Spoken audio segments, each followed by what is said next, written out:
Ebusua da sesa wo kan ho na ye de nana wo say ye wakoto adesua de abramo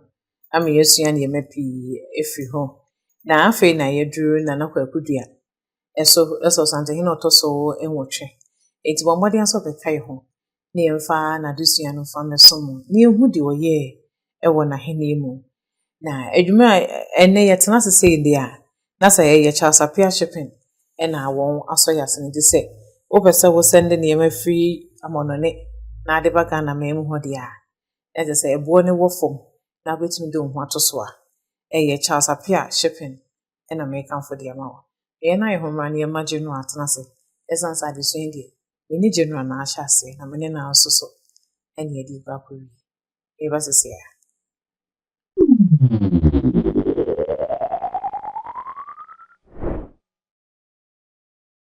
Ebusia ye da se wa kan ye ho general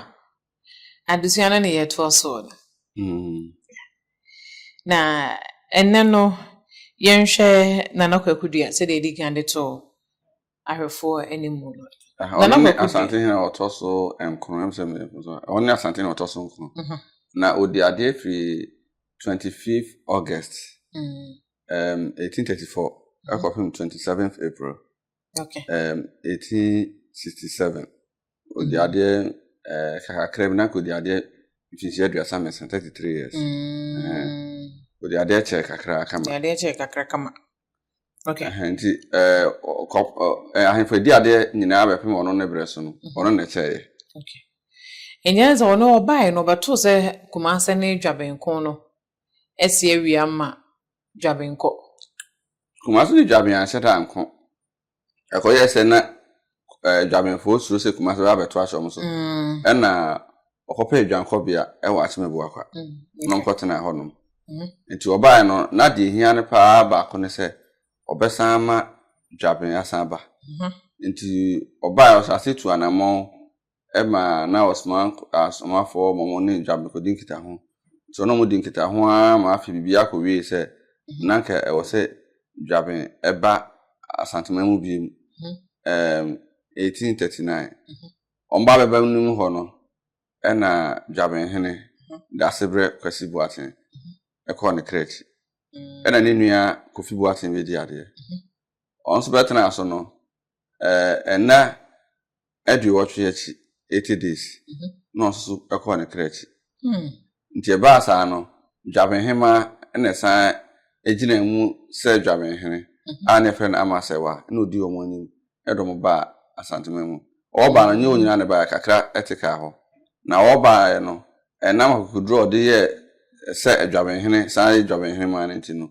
enam afọ efre no dwaben sewa ti dwaben sewa ye de ababeka sewa ne mra ne ho no efri dwaben o se empom ho no na anya nwa se osan ye dwaben hene ebra dwaben hene mu fufri mu sa no efri se asante tore adehye mema ase bebre wo nkro bebre so enu se ma atemabu akwa ebiri ba bi no na omo hene eyoba nti wona di omanim do omobae nti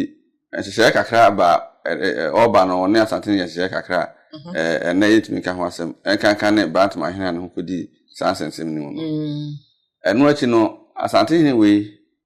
ena odi kan eye eto ne safre eye Christopher eba asantemamu na nkramusuma di kan ba asantemamu da na abedi fisia be aduonu ekwa aduosia be 50 to 60 years but na Christosum ene asantene kita ho ono na breso eno to ne safre Methodist sofo ba kwa ne friend Thomas Bridge Freeman ema ne besra no eye 1839 ena 1841 obenenam asante ha ema na ebi mu gidi kura se kwakudua efiri nipemu ehase ye Kristo ni heno ye amafo gidi se omso omhwe ne ye bia no ese Kristo ni ade ba ko ne se nam Treaty of 1831 nintino na abreso no enkantokwa bia anhyeda ama asomdwe nko a afise na treaty ni ye adwuma ebi ni se na asantefo de ntia na asantefo pese omo di mpoanofo no so pa ne se na asantefo pese omo ne abrofo ne di dwa obi antwetwa omo na mu na so mo yeso mo kọ mpoano ho akakoto atu ne atu ababa ne nkyene ne sa anema na mpoanofo te se mfantefo ne de tirafo no ena omo kontokwa eto da kra ebi wu so mo pese omo kan mo twa akakoto no mo mpoanofo no pese omo to no beto ma asantefo no ena asantefo no so pese omo ton sika kokọ ene niema de ma abrofo na sa mpoanofo ya pese omo to free asantefo no mo akakoto no mo de mo faso atoso enu se na asantefo yes ano na ekoba se 1831 treaty ni ba yeti no broni shebo se onpene mo mu sisi asantefo bi nti asembisi se asantini ba bi kodi dwa wo Apollonia eben axim nemri ma axim eben ho Apollonia eno kodi dwa ma nkrofo bi chi ni kunu broni ma hwem ko hu kamkanfo no mkoku no ma do mu gina atemu anima asante hene achia me ba akokotena mu bi ma nipa kro na odi sa ewu ni yebuwa no kumfo ma ikunu bi ntina nka asumje wo hara. Okay. Inya se osante hene events na nakwakudua abere so wo ma eye osofo Freeman baaye no. Oba no bia wodi kan so e wo adanse ansa na wo ba kwaman na na se be wodi kan kwata. Wo so e wo eye amoafo empatam honum bepun sabre na ho meje ho be tourist site kra. Yes, so o masi asori dan kese esi. The Methodist for the kan asantinya nkita ho die. Ewo sa amoafo empatam honum no. Okay. In terms of asanti the kind of Methodist ansana na primary faith shields buy no the Anglican so buy. Okay. Na enye no nko ano ansa na odi Anglican be ba ha no na asante akokontokwa bi ewo mpomu ho 1872 akokka capture presbyterian bi a ye frɛ no Ramsey na ba betena Kumasi adum baby a say your presbyterian schools bi ho no sabre na ho ye kwaye pa nti edikan no Methodist etosomienu no yebenya presby na yebenya Anglican ebi mba mu ho a yegususunsun ade na yebekwa ewo ni mfiti ase nde na enkremu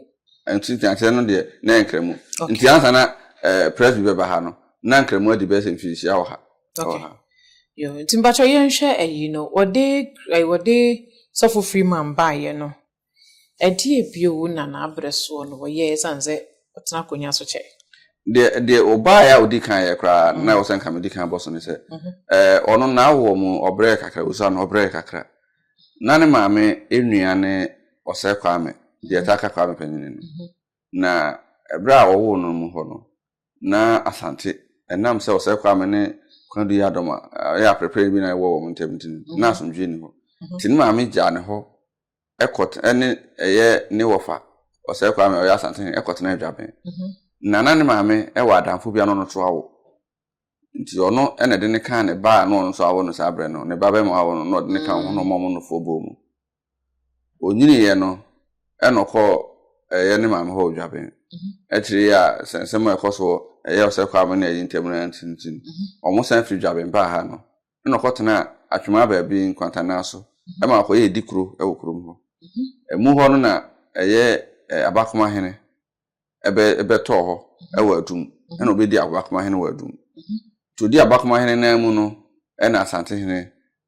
osayo akoto ko ne kreti ansa no kwa akopre asante hene ejai abakoma hene so ato ababa ya asante hene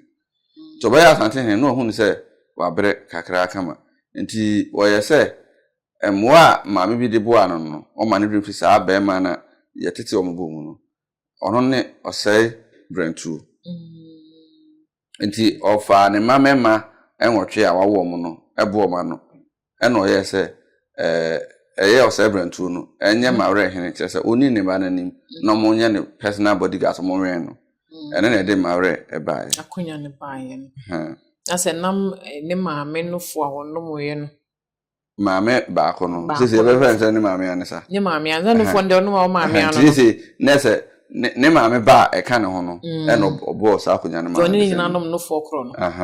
okay ene nam so ma Maria akonya ne baaye ti mawre no na ye asante hemma no ena abo ma no ena ne nua edi omanim awen no se na be ya obi a ma ye ne bone Okay. That's one nanom no fukro dia. O hwe meye ne bone. Wo ye no firi honom na ye behwe assemble akọ ede ntokwa kakra baaye. Na sa ntokwa no oburu be kan say e inconclusive. Afi 1862 na ohene baako a ye fe no Kwesi Jani ekohu sika kokko. Na mra ewo asantememu se ekohu sika kokko ayeso a o de bra asante hene. Atiefo nti asese sa mra na ebreso ho sisi a Ghana mra kyerese uhu raw gold a report ma police. Si e de be serious, si e be fan serious. Sa na wo mre no. Nti mra mu no se won otutu fie, otutu afom ho ana ko se gold da ho kakraka. Na poso yo ma ba pa. I was ukọ police station akọ report mo se me nsa akoto gold so me sere ma e aban ja pade me fa nko nti sa amra na bi wo ha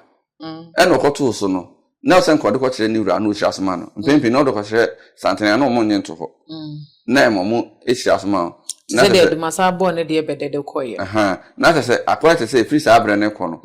ohina ma ho kwan se utumi ye de ope na mo obi ba no be ye se ono be pre ho a ohina hu se ade ya baha nti wo na ye ode na Kwesi Jani afa nko eno dwane ekopa adwanko bia e wo broni ho ena asante ne suma ne krofo ko se waye siri nti jana ma ne fa ntena atemu anim ne mu asem no o se da bi e ma asante ne kra hye bo se emfa ho ne siri bi se bu asem na fa obebo modin ase obi amfa ne sanka no so bekunu enso wa ante ase nti e ma asante ne suma na srafo e ma mo ne broni ekon efri eye 1862 sa akopem 1863 ekwa wie no na sa antokwa na koye se even though asantefo edi won so kunim no omo anya Kwesi Jani no anche no nti na asantefo hu ni se ntokwa na enwe pe ye fi se Kwesi Jani nti no nko ntokwa no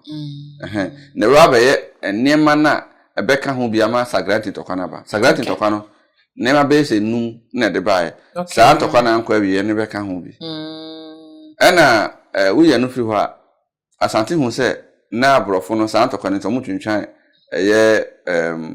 asantefo anamu ewo dwadi mu nti na asantefo panema bi omunya omupa akodi omunya ene sa ne no nti e ma asante hene esuma ne krofo e ma omo ne eye togisiri a odikan awo mafia awo anglo na sa anglo nyina henkese